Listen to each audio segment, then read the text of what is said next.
Welcome back to Advanced Techniques in Corel Draw. I'm Mary Winkler for Tots Plus. In this lesson, we'll finish filling our cups with deliciously brewed coffee. Much of this lesson is optional, but I wanted to include it because it contains my thought process when creating illustrations like the one featured in this course. Back where we left off, we have our coffee cup. Now, as I said in the intro, this is entirely optional. You can follow along or watch this video and take the techniques and ideas throughout this lesson and apply it in a different manner to your illustration. With the idea that you're following along, let's play around with our coffee mesh just a bit. In my original illustration, I had layered multiple mesh objects on top of each other. I've decided to nix this time around because it really renders our rendered object moot.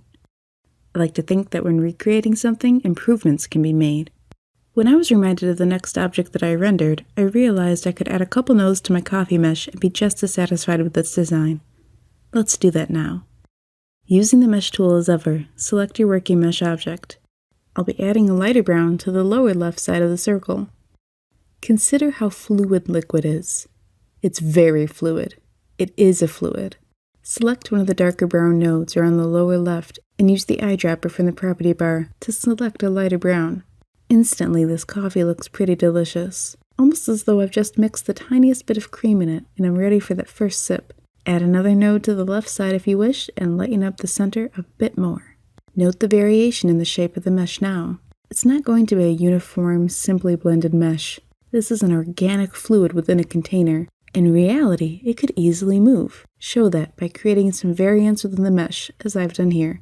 I find this new version of the coffee to be such an improvement. Next, we're going to add another dark shape within the coffee. You'll be drawing an ellipse in the upper left portion of the coffee. My original shape is a blended gradient object with a drop shadow. I've moved it aside so you can clearly see it. Grab the ellipse tool and draw your ellipse starting in the upper left of the coffee cup. Illuminate the outline and use the eyedropper under Fill in order to grab that dark brown from the coffee cup used earlier. You'll also find any previous colors used in the document palette docker, which I've placed in the bottom of my window. Go to Transparency and choose Uniform Fill. Set the transparency to 79.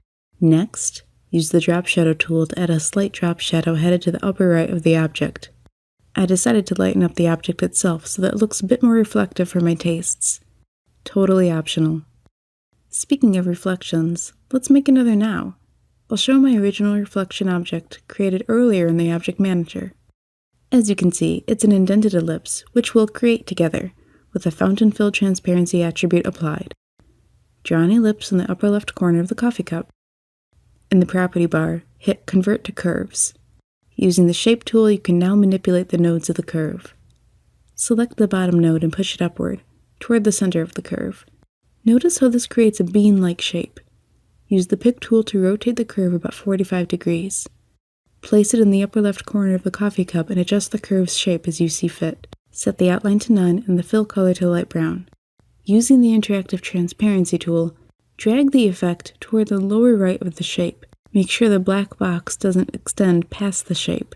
I want the fountain fill to gradually fade away before hitting the shape's boundaries. Play with the color as you see fit. Group together all of your coffee cup components in your Object Manager.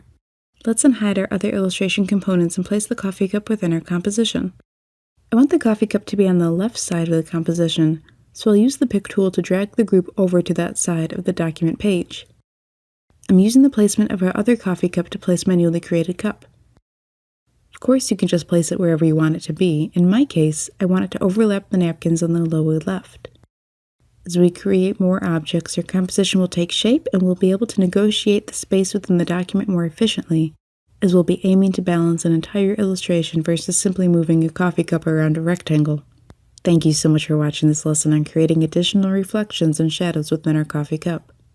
Now that we've completed this object, let's move on to the next. In the next lesson, we'll start Chapter 4, in which we'll begin to create and render a delicious donut.